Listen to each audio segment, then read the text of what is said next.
Bienvenue à Parents d'Ados. Je suis heureuse d'être là tous les mercredis avec vous. Je suis coach Méliou, pasteur de la jeunesse. Mon mari et moi, nous encadrons plusieurs centaines de jeunes. Nous les aidons à marcher dans la foi, nous les accompagnons professionnellement et les aidons à devenir des adultes épanouis. Aujourd'hui, on va parler d'un thème. Toujours, je dis que c'est important. Mais aujourd'hui, c'est vraiment important. Bienvenue à Parents d'Ados.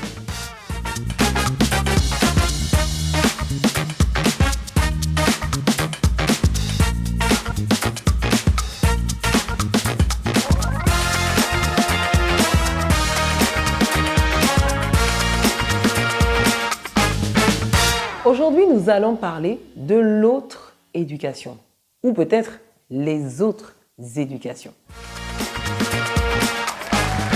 Les expériences nous ont montré que les jeunes sont pleins de ressources et à la fois pleins de besoins.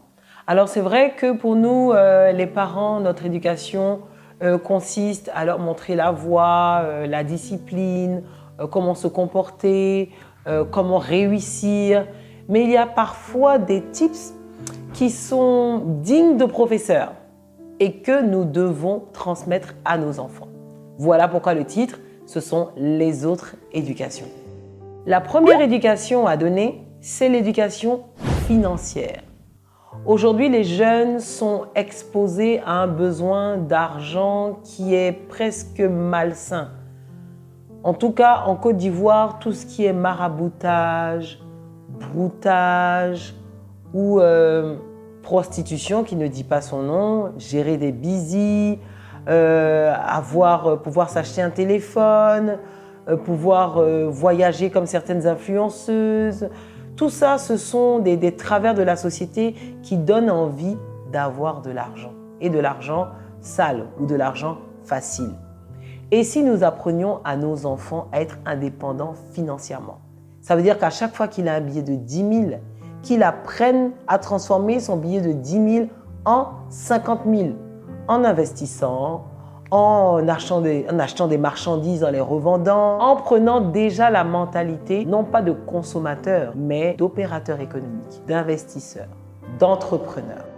La deuxième éducation qu'il est important de donner à nos enfants, c'est le time management, évidemment. Parce que si c'est un étudiant ou que si c'est un lycéen, et qu'on lui demande de faire du business, soit le business va l'emporter et les résultats seront catastrophiques, soit il sera concentré sur ses études et il ne saura pas vraiment comment s'investir dans un business, ou alors il ne fera rien. Voilà.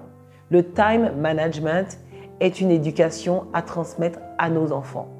À quel moment travailler? À quel moment s'amuser? À quel moment aller au sport? À quel moment travailler sur son business? Lui donner un agenda, une façon d'opérer, lui donner une to-do list. Quand tu te lèves le matin, voilà, tu te lèves à telle heure, crée tes automatismes, voilà tes routines, voilà l'objectif que tu dois te fixer, voilà le temps que tu te donnes pour l'atteindre et il faut que tu l'atteignes. Après, on les accompagne, on surveille un peu la discipline. Est-ce qu'ils arrivent à respecter cette discipline ou pas? La troisième éducation, c'est celle du leadership. Ah oui, c'est plus que nécessaire.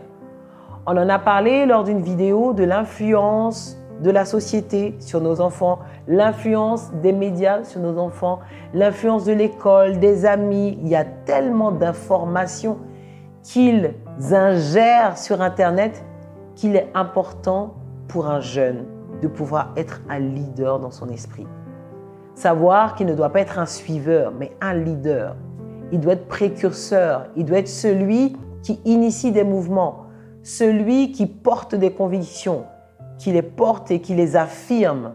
Nous devons emmener nos enfants à être des leaders. Nous devons leur donner cette éducation de leadership. Et enfin, la dernière éducation, qui est une éducation qui est un peu novatrice, on va dire comme ça, c'est le stress management. Aujourd'hui, avec Internet, les enfants sont exposés à un nouveau type de stress qui n'est pas vraiment celui que les parents, en tout cas, ont connu. C'est un stress qui est dû au harcèlement, des fois sur Internet, ou alors aux nouvelles tendances auxquelles on n'est pas encore habitué. Souvent, on veut tellement avoir des followers, on veut avoir des flammes sur Snap, que finalement, ben, il nous faut être toujours accroché au téléphone.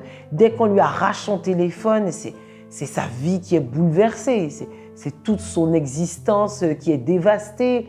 Et c'est compliqué. Et du coup, ils ont un nouveau type de stress qu'il faut qu'ils apprennent à gérer. Le stress management. Alors, pourquoi ne pas être ces professeurs? Souvent, c'est vrai que nous, quelquefois, on apprend aussi. C'est-à-dire qu'on n'est pas très bon, on ne sait pas trop de quoi il s'agit. Bon, on se documente, on lit, on étudie, on pose des questions ou alors on les inscrit à des formations. Il y a beaucoup de formations de leaders, il y a des formations de jeunes entrepreneurs et ça leur forge une personnalité de battant. C'est important. Nous allons terminer par la prière. Seigneur Jésus, merci. Merci parce que tu es présent au centre de nos vies. C'est vrai que le début de la sagesse, c'est la connaissance de l'Éternel. Mais au-delà, Seigneur Jésus, de cette connaissance, tu nous apprends à avoir la sagesse d'opérer sur la terre, la sagesse de conquérir les nations, la sagesse de pouvoir être excellent, d'être des personnes qui sont élevées et établies à la tête. Merci parce que nos jeunes enfants, déjà à leur jeune âge, sont imprégnés de cette connaissance. Merci Jésus parce que tu opères dans nos maisons. Merci pour nos enfants qui sont les futurs leaders de ces nations. Au nom de Jésus, nous avons prié. Amen. Alors, si tu as besoin d'adresse, tu as besoin de liens, tu peux m'écrire. Si tu as aimé cette vidéo, laisse-moi un pouce ou alors partage. À bientôt.